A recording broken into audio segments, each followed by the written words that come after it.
Hello, xin chào tất cả các bạn. Ngày hôm nay thì mình lại hướng dẫn cho các bạn một video tiếp theo.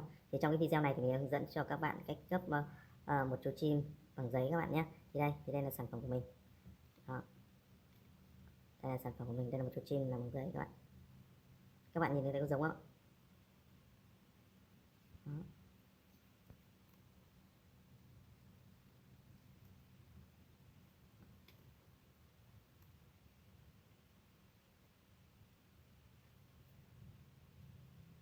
Đó, thì bây giờ mình sẽ hướng dẫn các bạn nha.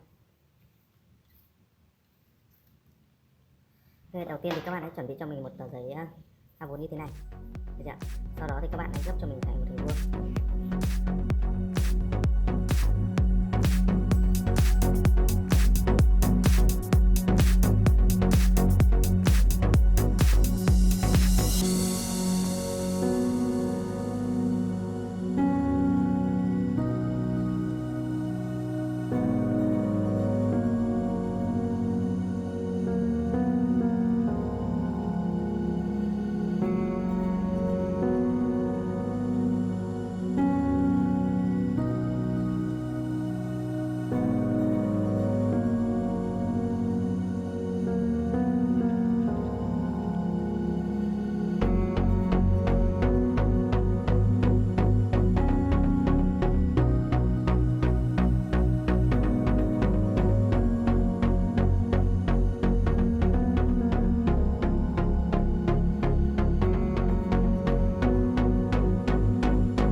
Ok, đó, như vậy thì mình đã hướng dẫn cho các bạn là cách ghép một chú chim rồi nhé, khá là đơn giản thôi. Đây, đây là một chú chim bằng từ một tờ giấy A4. Còn các bạn muốn gấp chim to hơn thì các bạn hãy lấy sổ giấy to hơn nhé.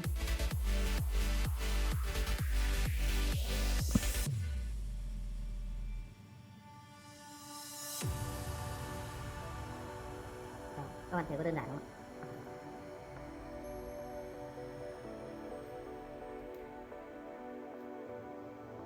Ok, vậy mình xin kết thúc video này ở đây. Nếu mà các bạn thấy video này hay và ý nghĩa thì các bạn hãy ủng hộ cho mình cách chia sẻ và đăng ký kênh nhé các bạn nhé.